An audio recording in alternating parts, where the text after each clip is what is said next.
Hello అండి, welcome to Indian next. బహుముఖ ప్రజ్ఞాశాలి ఈ పదం చాలా కొంతమందికి వర్తిస్తుంది. ఆ వర్తించే వారిలో ఒక ముఖ్యమైన వ్యక్తి నాగేంద్ర కుమార్ వేపూరి గారు. ఢిల్లీలో కేంద్ర ప్రభుత్వంలో ఒక ఉన్నత ఉద్యోగం చేసి హైదరాబాద్కు వచ్చి ఒక కోచింగ్ సెంటర్ని స్థాపించి ఎంతో మంది యువతను ప్రేరేపించి ఆ తర్వాత మరి సినీ రంగంలో తన వంతు కృషి చేసి ఒక నిర్మాతగా, దర్శకుడిగా, ఒక రైటర్గా ఎన్నో అవార్డులు అందుకున్నారు మన సార్. వీరిని ఇంటర్వ్యూ చేసి కొన్ని విషయాలు తెలుసుకుందాం. నమస్తే సార్, మీ ప్రస్థానం గురించి కొంచెం చెప్పారా? సిరుల సీమ అందాల కోనసీమలో పుట్టినవాడిని. రాజమండ్రి, అమలాపురంలో చదువుకున్నాను. చదువుకునే కాలం నుంచే నాకు పోటీ పరీక్షల్లో ప్రవేశం ఉండటం వల్ల అనేక జాబ్స్కి సెలెక్ట్ అవ్వడం జరిగింది. మొట్టమొదటిగా రాజమండ్రిలో టెలికాం శాఖలో జాయిన్ అయ్యాను. కానీ ఆ జాబ్తో నేను సంతృప్తి చెందక ఉన్నతమైన ఉద్యోగాల కోసం అప్లై చేయడంతో వాటిలో సక్సెస్ అయ్యి ఇండియన్ సాల్ట్ సర్వీస్లో జాయిన్ అయ్యాను. శ్రీకాకుళం జిల్లా నుంచి యానాం వరకు నా జ్యూరిస్డిక్షన్లో ఉండగా అనేక విధాలుగా అనేక ఆఫీసుల్లో పనిచేసి మరింత ముందుకు వెళ్ళాలనే ఉద్దేశంతో సిఎస్ఐఆర్ అడ్మినిస్ట్రేటివ్ సర్వీసెస్ పరీక్ష ఆల్ ఇండియా ఎగ్జామ్ రాసి ఆల్ ఇండియా ర్యాంక్ సాధించడంతో బీహార్లో పోస్టింగ్ వచ్చారు. బీహార్కి వెళ్ళాను. ధన్బాద్లో కొన్నాళ్ళు పనిచేశాను. అక్కడి నుండి నాకు సినిమా రంగం పట్ల ఉన్న ప్యాషన్తో ఎలా అయినా ఆంధ్రప్రదేశ్కి లేదా మద్రాస్కి రావాలనే ప్రయత్నం సక్సెస్ అయ్యి హైదరాబాద్ రావడం జరిగింది. ఇది 1991లో. అప్పటి నుండి వివిధ రంగాల్లో నేను కృషి చేసి కొన్ని ప్రత్యేకతలతో ఫస్ట్ ఎడ్యుకేషన్ రంగంలో యూత్కి శిక్షణ ఇవ్వడం ఎంతో అవసరమని భావించి నాకున్న అనుభవంతో యూత్ని అసంఖ్యాకంగా వస్తున్న బ్యాంక్ పరీక్షలకి కోచింగ్ ఇద్దామనే ఉద్దేశంతో హైదరాబాద్ స్కూల్ ఆఫ్ బ్యాంకింగ్ అనే కోచింగ్ సంస్థని స్థాపించడం జరిగింది. ఆ సంస్థ పెద్దగా సక్సెస్ అవ్వడం వల్ల 27 బ్రాంచీల ద్వారా దేశవ్యాప్తంగా 30,000 మంది విద్యార్థులకి శిక్షణ ఇవ్వడం జరిగింది. అందులో శిక్షణ ఇచ్చి సక్సెస్ సాధించడం వల్ల ఢిల్లీలో జరిగిన ఆల్ ఇండియా అచీవర్స్ కాన్ఫరెన్స్కి నన్ను పిలిచి జెమ్ ఆఫ్ ఇండియా అని అవార్డు ఇవ్వడం జరిగిందండి. ఇది అయిపోయిన తర్వాత సినీ రంగంలో నాకున్న ఇంట్రెస్ట్ వల్ల నేను అప్పటికే చాలా రచనలు చేస్తూ ఉన్నాను. ప్రముఖ నిర్మాత డాక్టర్ డి రామానాయుడు గారి దగ్గర కొద్ది రోజులు పనిచేసి వారి స్టోరీ డిపార్ట్మెంట్లో వారి సురేష్ ప్రొడక్షన్స్లో తీసే సినిమాలకు సంబంధించి నేను స్క్రిప్ట్ సెలక్షన్స్ అవి చేయడం జరిగింది. అది అయిన తర్వాత సెంట్రల్ యూనివర్సిటీ హైదరాబాద్లో థియేటర్ ఆర్ట్స్లో పీజీ డిప్లొమా కోర్స్ చేశాను. ఆ తర్వాత బాంబే యూనివర్సిటీకి వెళ్ళి సినీ దర్శకత్వం నిర్మాణానికి సంబంధించి కూడా శిక్షణ పొందాను. ఆ తర్వాత నాకు Satyajit Ray film and TV institute కల్కటాలో రిజిస్ట్రార్గా ఆఫర్ వచ్చింది జాబ్. కానీ అదే టైంలో నేను చేస్తున్న సర్వీస్లో కూడా అండర్ సెక్రటరీగా ప్రమోషన్ రావడం, ఢిల్లీ వెళ్ళే అవకాశం రావడం, ప్రైమ్ మినిస్టర్ నేతృత్వంలో పనిచేయడం జరిగింది. సో కొన్నాళ్ళు అయిన తర్వాత ఢిల్లీకి గుడ్ బై చెప్పి ఆ ఉద్యోగాన్ని వాలంటీర్ రిటైర్మెంట్ తీసుకుని హైదరాబాద్ వచ్చేసి పూర్తిగా కోచింగ్ రంగంలో కాన్సన్ట్రేట్ చేశాను. ఆ తర్వాత సినీ రంగం మీద ఫోకస్ చేశాను. సినీ రంగంలో మొట్టమొదటిగా అచ్యుతలక్ష్మి ఆర్ట్స్ అనే ఒక బ్యానర్ ప్రారంభించి నేను సబ్మిట్ చేసిన ఒక స్క్రిప్ట్ని ఫిల్మ్ డెవలప్మెంట్ కార్పొరేషన్ వారు ఆమోదించి 35 లక్షలు సబ్సిడీ ఇస్తాం ఈ సినిమా తీయండి అని వారు కోరడంతో ఆ సినిమా తీయడం జరిగింది. ఆ సినిమా పేరు ఓ చిన్నారి కోరిక. అది అందరి ప్రశంసలు పొందింది. ప్రభుత్వం నుంచి 3 నంది అవార్డులు లభించాయి. అనేక అంతర్జాతీయ ఫిల్మ్ ఫెస్టివల్స్కి కూడా సబ్మిట్ చేయడం జరిగింది. అసంఖ్యాక ప్రజల నుంచి ప్రశంసలు లభించాయి. అది మాకు పూర్తి సంతృప్తినిచ్చిన సినిమా. అది అయిన తర్వాత అద్భుత సినీ రంగం అని మరొక సినిమా కూడా తీయడం జరిగింది. ప్రస్తుతం అనేక మంది యువత సినీ రంగం పట్ల ఆకర్షితులై సినీ రంగంలో రచయితలుగా, దర్శకులుగా, నటీనటులుగా ప్రయత్నాలు చేస్తూ ఉన్నారు. సో అటువంటి ఒక యువకుడి కథని తీసుకొని ఈ సినీ రంగంలో ఎన్ని రకాల కష్టాలు పడి, ఎన్ని రకాల అవమానాలు పొంది ఆఖరికి అనుకున్నది ఎలా సాధించాడు అనే సబ్జెక్టుతో తీయడం జరిగింది. ఆ సినిమా రిలీజ్కి సిద్ధంగా ఉంది. ఇది కాకుండా నాకున్న క్రియేటివిటీతో అనేక స్క్రిప్ట్లు రాయడం జరిగింది. ఇప్పటి వరకు 30 సినిమాలు తీయడానికి సరిపడా స్క్రిప్ట్లన్నీ రాసి రిజిస్టర్ చేయించి సిద్ధంగా ఉంచాను. అప్పుడు బయట నిర్మాతలు నన్ను అప్రోచ్ అయ్యి వారి సినిమాల కోసం నన్ను కథలవడం అడగడం జరుగుతుంది. అందులో భాగంగా శ్రీ కేకే రాధామోహన్ గారు ఎన్ఆర్ఐ వారు వచ్చి ఒక సబ్జెక్ట్ కావాలన్నప్పుడు ఒక ఐడియా ₹1,00,00,000 అనే ఒక ప్రత్యేకమైన సబ్జెక్ట్ చెప్పడంతో ఆయన చాలా ఇంప్రెస్ అయ్యి అది తీసుకుని సినిమాగా నిర్మించారు. ఆ సినిమా పేరు మీలో ఎవరు కోటీశ్వరుడు. చాలా వినోదాత్మకంగా ఉంటుంది. అందరూ కూడా ప్రశంసించారు ఆ సినిమా కూడా. మరొకటి ఎర్ర సైకిల్ అనే ఒక కథని వేరే నిర్మాతకి ఇవ్వడం జరిగింది. 4 భాషల్లో తీసే ప్రయత్నాల్లో ఉన్నారు. ఇవి కాకుండా మరి 1-2 ప్రాజెక్టులు ప్రస్తుతం డిస్కషన్ స్టేజ్లో ఉన్నాయి. ఇది సినిమా రంగం గురించి ప్రస్తుతం. మా బ్యానర్ మీద కూడా మేము 2-3 సినిమాలు తీసే కార్యక్రమాలు జరుగుతూ ఉన్నాయి. ప్రీ ప్రొడక్షన్ వర్క్స్ త్వరలో ప్రారంభిస్తాం. ఇంతేకాకుండా సినీ రంగంలో నేను గడించిన అనుభవంతో జనాన్ని, ముఖ్యంగా యువతని గైడ్ చేద్దామనే ఉద్దేశంతో నాకు తెలిసిన అనేక అంశాలని క్రోడీకరించి సినీ జర్నల్స్లో నేను ఆర్టికల్స్ రాయడం జరిగింది. తెలుగు ఫిలిం ట్రేడ్ గైడ్కి కొన్ని ఆర్టికల్స్, తర్వాత వాటన్నిటిని కంపైల్ చేసి అద్భుత సినీ రంగం అనే ఒక బుక్ పబ్లిష్ చేయడం జరిగింది. దానికి లభించిన అనూహ్య స్పందన వల్ల సినిమా స్క్రిప్ట్ ఎలా రాయాలి, ప్రతి వారికి ఐడియాలు ఉంటాయి, కానీ ఆ ఐడియాని రకరకాలుగా వ్యక్తం చేస్తాం. ఒక చిన్న కథ, మినీ కథలా రాస్తాం, లేదా ఒక పెద్ద కథ రాస్తాం, లేదా ఇంకా పెద్దగా ఒక నవల్లాగా రాస్తాం, లేదా నాటికలాగా రాస్తాం, నాటకంగా రాస్తాం. ఇలా ఎన్నో విధంగా మన యొక్క భావాన్ని వ్యక్తీకరించవచ్చును.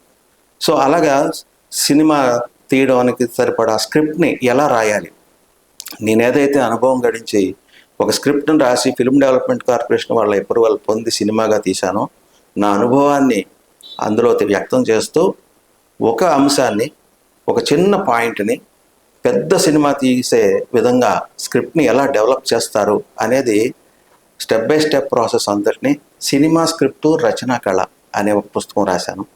అది చాలా అనూహ్యమైన స్పందన లభించింది.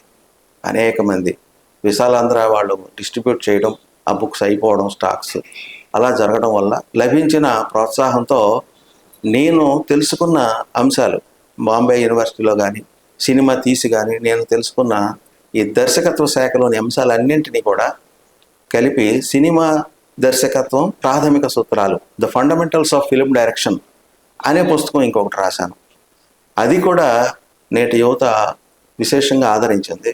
అందరూ ఆ పుస్తకాలు కొనుక్కొని వారు తీస్తున్న షార్ట్ ఫిల్మ్స్ కోసం, ఫీచర్ ఫిల్మ్స్ కోసం వారు ఉపయోగించుకొని వారికి గైడెన్స్ పొందారు.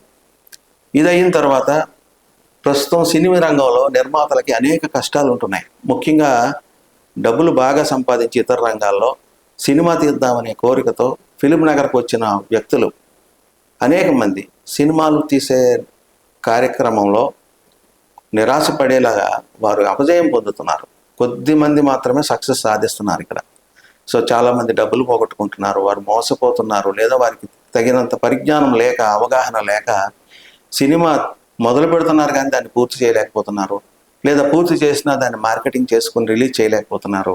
సో రిలీజ్ చేసినా అది ప్రజాదరణ పొందకుండా నిరాశపరుస్తుంది. సో ఇటువంటి అంశాలు ఎన్నో ఉన్నాయి సినీ నిర్మాతలకి అనుభవిస్తున్న కష్ట నష్టాలు. సో వారికి ముందుగా కొంచెం అవగాహన కలగాలి అంటే ఏం చేయాలని చెప్పి నేను పొందిన అనుభవంతో సినిమా నిర్మించి నేను పొందిన అనుభవాన్ని అంతటిని కూడా వాడి ఒక బుక్ రూపంలో తీసుకురావడం జరిగింది. అదే సినీ నిర్మాణం అవగాహన గ్రంథం ఆ పుస్తకం పేరు. అనేక మంది కొత్త నిర్మాతలు ఆ పుస్తకాలు కొనుక్కొని వాటి చదువుకొని వారు గ్రహించిన విషయాలతో చాలా సులభంగా సినిమా తీయగలిగాం, మార్కెట్ చేయగలిగాం అని చెప్పడం జరిగింది. ఇంకొంతమంది నన్ను గైడెన్స్ కోసం అప్రోచ్ అవుతూనే ఉన్నారు ఆ విషయంలో, సినిమా నిర్మాణానికి సంబంధించి.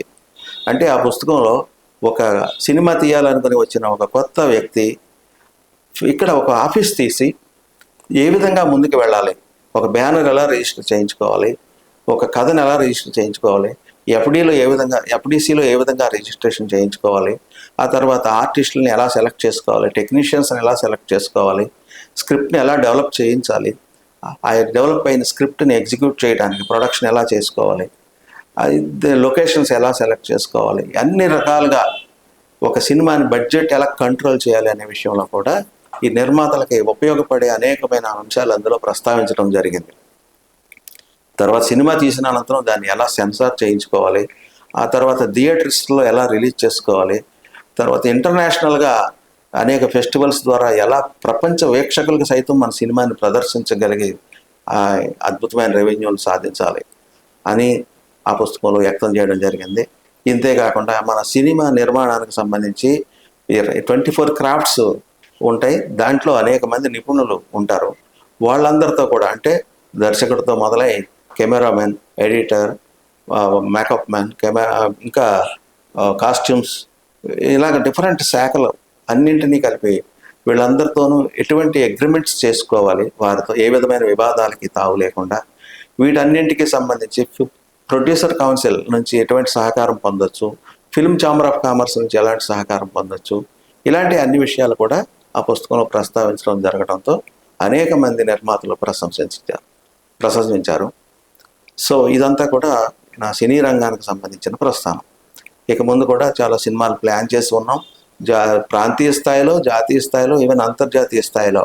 అంటే మన రీజనల్ ఫిల్మ్స్ ఇప్పుడు పాన్ ఇండియా సినిమాలు వస్తున్నాయి. పాన్ ఇండియా సినిమా అంటే ఏమిటంటే భారతదేశంలో ఏ మూలకే మన సినిమా వెళ్ళినా ప్రతి వాళ్ళు దాన్ని ఓన్ చేసుకుని ఉండేలాగా ఒక జనరలైజ్డ్ సాంప్రదాయాలన్నీ కూడా ఉంటే అది పాన్ ఇండియా సినిమా అవుతుంది.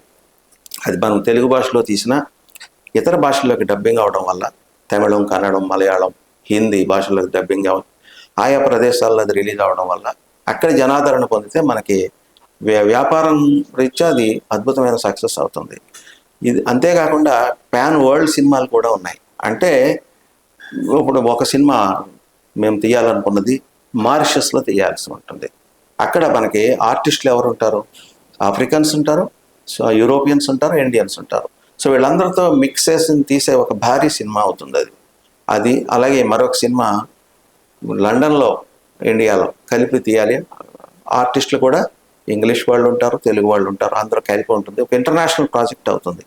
సో అటువంటి సినిమాలు ఇప్పుడు ప్రస్తుతం సినిమా ద్వారా మనం ప్రపంచం అంతా వెళ్ళగలుగుతున్నాం. బాహుబలి లాంటి సినిమా, RRR లాంటి సినిమాతో రాజమౌళి గారు ఇప్పుడు తెలుగు సినిమాని అంతర్జాతీయ స్థాయికి తీసుకెళ్ళిపోయారు. సో ఇక ముందు మనం అటువంటి స్థాయి గల సినిమాలు తీసి అంతర్జాతీయంగా కూడా ఎంతో బిజినెస్ చేయగలిగిన కెపాసిటీ మనం ఉంది, చేయొచ్చు. సో అది కాకుండా లోకల్ టాలెంట్ని ఎంకరేజ్ చేయడానికి ఇప్పుడు ప్రస్తుతం ఈ రీజనల్ సినిమాలతో పాటు వెబ్ సిరీస్లు ఎక్కువ, అప్పుడు OTTలు రావడం వల్ల వెబ్ సిరీస్లు, ఇంకా షార్ట్ ఫిలిమ్స్, ఇతరత్ర ఎన్నో రకాలుగా మనకి ఇప్పుడు అందుబాటులో ఉన్నాయి. టెక్నాలజీ పెరిగిపోయింది. ఇప్పుడు ఈ AI రావడం, ChatGPT, ఇంకా VFXలు, గ్రాఫిక్స్లు ఇవన్నీ ఉపయోగించుకుంటూ సినిమాని ఒక మెస్మరైజింగ్ మీడియంగా, అద్భుతమైన విజువల్ మీడియంగా మార్చే రోజులు వచ్చాయి. ఇప్పుడు టెక్నాలజీని మనం బాగా వినియోగించుకుని మనకు అందుబాటులో ఉన్న సౌకర్యాలని అన్నీ వినియోగించుకొని ఒక సక్సెస్ఫుల్ నిర్మాతగా సినిమా తీయడానికి ఆస్కారం ఉంది. కాకపోతే దీనికి తగినంత పరిజ్ఞానం, అవగాహన, మంచి టీం అవసరం ఉంటుంది. సో ఇదంతా సినిమా రంగం. ఇంతేకాకుండా ప్రస్తుతం మన తెలుగు సినీ రంగంలో రకరకాల సమస్యలు ఉన్నాయి. వాటిలో ముఖ్యంగా చిన్న సినిమాలు తీసే నిర్మాతలు. అసలు చిన్న సినిమా అంటే ఏమిటి, పెద్ద సినిమా అంటే ఏమిటంటే మెయిన్ కామన్ సెన్స్ పాయింట్ ఏమిటంటే బడ్జెట్ పరంగా దీనికి ఫిల్మ్ డెవలప్మెంట్ కార్పొరేషన్ వారు నిర్వచనం ఇచ్చారు.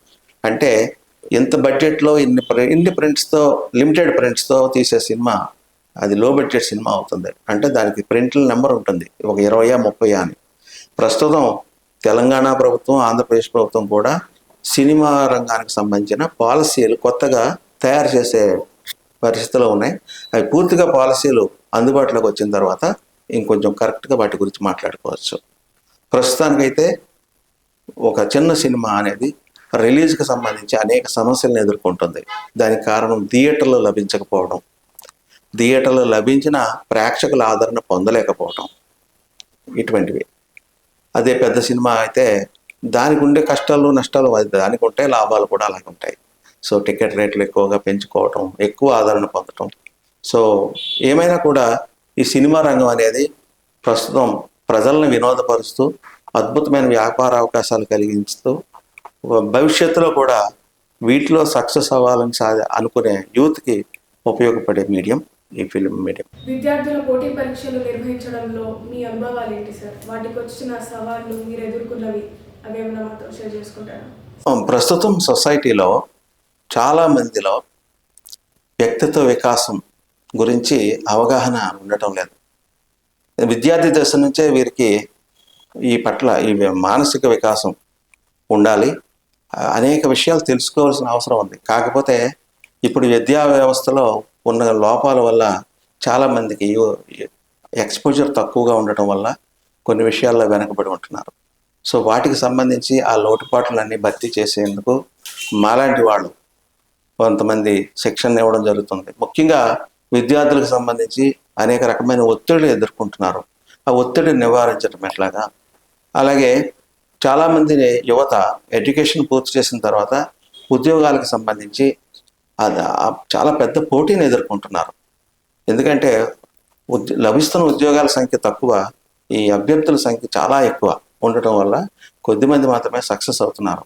సో వాళ్ళందరికీ కూడా సక్సెస్ రావాలి అంటే వారు ఎంచుకునే రంగాన్ని బట్టి, వారికి ఉన్న టాలెంట్ని బట్టి, వారు ఎదుర్కొనే పోటీని బట్టి సాధ్యమవుతుంది.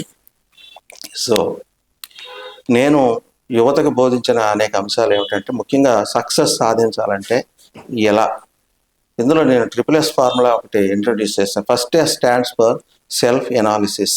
అంటే మీ గురించి మీరు విశ్లేషించుకోండి. మీ బలాలు ఏమిటి, బలహీనతలు ఏమిటి, మీ బలాలకు అనుగుణంగా మీరు సాధించగలుగుతారు. బలహీనతలు ఏమైనా ఉంటే వాటిని అధిగమించాలి, వాటిని పోగొట్టుకోవాలి, దూరం చేసుకోవాలి. మీ బలహీనతలే మీకు శత్రువులు. వాటిని నిర్మూలించగలిగితే మీ బలాలు పెరుగుతాయి, అప్పుడు సాధ్యమవుతుంది, సక్సెస్ సాధించడం సాధ్యమవుతుంది. Second stands for situation analysis. అంటే ప్రస్తుతం ఉన్న పరిస్థితుల్లో చాలా క్లిష్టంగా ఉన్నాయి పరిస్థితులు. ఇటువంటి పరిస్థితుల్లో మనలో సూపర్ పవర్స్ ఉంటాయి, వాటిని వినియోగించుకుంటే కొన్ని కష్టసాధ్యమైన పనులు కూడా సాధించగలుగుతాం. ఎందుకంటే చాలామందికి వాళ్ళ సూపర్ పవర్స్ గురించి, వాళ్ళకున్న అన్లిమిటెడ్ పొటెన్షియల్ గురించి అవగాహన ఉండదు. అది కనుక తెలుసుకుంటే వారు తప్పకుండా అనుకున్న రంగంలో ఉన్నత స్థితికి చేరగలుగుతారు. మూడవది స్ట్రాటజీస్. అంటే ఒక యుద్ధం చేసినప్పుడు మనం శత్రువు యొక్క స్థితిని బట్టి మనం అనేక వ్యూహాలు పన్నుకొని ఎదిరించి విజయం సాధిస్తాం. ఇక్కడ కూడా అంతే, మన జీవితం అంటే ఒక యుద్ధం, గెలుపొందడమే మన లక్ష్యం. సో ఆ విధంగా మనం గెలుపొందాలంటే సందర్భానుసారంగా వివిధ రకాల వ్యూహాలు మనం వేసుకుని అమలు చేసుకోవాలి. అది అలాగే PBI ఫార్ములా ఒకటి ఉంది సక్సెస్ సాధించాలంటే. అంటే ప్రతి వ్యక్తి కూడా ఎక్కడ ఎంపిక కావాలన్నా 3 ఆస్పెక్ట్స్లో కరెక్ట్గా ఉండాలి. అది P అంటే ఫిజికల్ ఆస్పెక్ట్స్, B అంటే బిహేవియరల్ ఆస్పెక్ట్స్, అండ్ I అంటే ఇంటెలెక్చువల్ ఆస్పెక్ట్స్. ఈ మూడింటి కాంబినేషన్ ఎవరిలో అయితే ఉందో వాళ్ళకి మాత్రమే సక్సెస్ వస్తుంది. ఫిజికల్ ఆస్పెక్ట్స్ అంటే ఏమిటంటే మిమ్మల్ని చూడగానే yes is the right person for this job అని వాళ్ళు డిసైడ్ అయిపోవాలి. ఆ విధంగా ఉండాలంటే మీ యొక్క అపియరెన్స్ ఎలా ఉంది, మీ డ్రెస్ సెన్స్ ఎలా ఉంది, మీ బాడీ లాంగ్వేజ్ ఎలా ఉంది, మీ ఫేషియల్ ఎక్స్ప్రెషన్స్ ఎలా ఉన్నాయి, ఇవన్నీ చూస్తుంటారు. చూడగానే తెలిసిపోతుంది. అది ఇప్పుడు లవ్ ఎట్ ఫస్ట్ సైట్ అంటాం. అంటే ఏంటి, ఒక్కసారి చూడగానే ప్రేమలో పడ్డాం. ఇది కూడా అంతే. అధికారి ఇంటర్వ్యూ చేసినప్పుడు క్యాండిడేట్ చూడగానే yes is the right person అని మనసులో వచ్చేస్తుంది. మన యొక్క అపియరెన్స్ని బట్టే, మనం ఇంకా ఓపెన్ అవ్వకుండా. అది అయిపోయిన తర్వాత నెంబర్ 2 బిహేవియర్. మన బిహేవియర్ ఏమిటి అనేది కూడా చాలా ఇంపార్టెంట్. కర్టియస్ యాటిట్యూడ్ ఉండాలి, పొలైట్నెస్ ఉండాలి, అలాగే మనకి ట్రూత్ఫుల్గా ఉండాలి, ఏం చెప్తున్నా ఇవన్నీ కూడా వాళ్ళు కనిపెట్టేస్తుంటారు. Third one intellectual aspects. అంటే మనం వెళుతున్న జాబ్కి సంబంధించి మనకి ఎంత పరిజ్ఞానం ఉంది, వారికి సంబంధించిన అన్ని విషయాలు తెలుసా లేదా, మనకు ఉండాల్సినంత నాలెడ్జ్ ఉందా లేదా అనేది మనం డెవలప్ చేసుకున్న దాన్ని నిరూపించుకోవాలి. సో ఈ మూడింటి కాంబినేషన్తో ఎవరైతే ఉంటారో వాళ్ళు మాత్రమే ఈ పోటీ పరీక్షల్లో, ఈ పోటీ ప్రపంచంలో ఏ రంగంలోకి వెళ్ళినా సక్సెస్ అయ్యే అవకాశం ఉంటుంది. అంతే తప్ప వీటిలో డిఫెక్ట్స్ ఉన్న వాళ్ళే ఫెయిల్యూర్స్ ఉంటారు. సో మన సొసైటీలో చూస్తుంటే 100% మనం ఒక ఏదన్నా సాధించాలని కృషి చేస్తూ ఉంటే అందులో కేవలం ఒక 5% మాత్రమే సక్సెస్ అవ్వగలుగుతారు, 95% కాలేరు.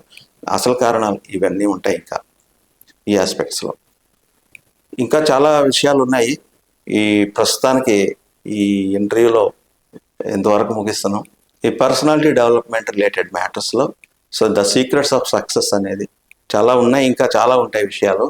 సో మాలాంటి అనుభవజ్ఞులు మీకు చెప్పగలిగే అనేక అంశాలు ఉంటాయి. ఎందుకంటే ఒక మనిషి ఫెయిల్ అవడానికి ఏమిటి కారణాలు? వాళ్ళలో ఉండే fears, phobias, inferiority complex, lack of memory, lack of knowledge, lack of communication skills, lack of leadership qualities, ఇవన్నీ కూడా. ఒక లీడర్షిప్ క్వాలిటీస్ ఎవరికైతే ఉంటాయో వాళ్ళు మాత్రమే సక్సెస్ అవుతారు. ఒక ఒక ఊర్లో 100 మంది ఉన్నారు, అందులో ఒక సర్పంచ్ లేదా ఒక ప్రెసిడెంట్ ఎవరు అవుతారు? ఆ ఊర్లో ఒక లీడర్. అంటే ఒక లీడర్షిప్ క్వాలిటీస్ ఎవరికైతే ఉంటారో వారి యొక్క ఏరియా ఆఫ్ జ్యూరిస్డిక్షన్ బట్టి ఒక ఊరికి ప్రెసిడెంట్ అవ్వచ్చు, ఒక ఎమ్మెల్యే అవ్వచ్చు, ఒక ఎంపీ అవ్వచ్చు, ఒక మినిస్టర్ అవ్వచ్చు, ఒక ప్రైమ్ మినిస్టర్ అవ్వచ్చు. ప్రతి వాళ్ళకి కూడా లీడర్షిప్ క్వాలిటీస్ ఉంటేనే సాధ్యం అవుతుంది. అవేమిటి అనేది మళ్ళీ అది ఒక పెద్ద సబ్జెక్ట్. అది విడిగా ఒక లీడర్ అనేవాడికి ఉండాల్సింది ఏంటి? విజన్ ఉండాలి, ఇనిషియేటివ్ ఉండాలి, టీమ్ని బాగా రన్ చేయగలిగిన కెపాసిటీ ఉండాలి, ప్రాపర్ కమ్యూనికేషన్ ఉండాలి, ఇంకా అనేక విధాలుగా క్వాలిటీస్ ఉండాలి. అప్పుడే లీడర్ సక్సెస్ అవుతాడు. ముఖ్యంగా ప్రజల్ని లేదా ప్రత్యర్థుల్ని ఓడించేందుకు స్ట్రాటజీస్ ప్రయోగించగలగాలి, ప్రజలను ఆకట్టుకునే కమ్యూనికేషన్ ఉండాలి. ఇవన్నీ ఉన్నప్పుడు లీడర్గా సక్సెస్ అవుతారు. లీడర్షిప్ క్వాలిటీస్ ఉన్న వాళ్ళకి మాత్రమే ఏ పోటీకి వెళ్ళినా, ఏ పదవి కాంక్షించినా అవి లభిస్తుంది. సో ఇది చాలా ఇంపార్టెంట్. చాలా ఉపయోగకరమైన విషయాలని చెప్పారు సార్ మాకు ఈరోజు మా ఆడియన్స్కి.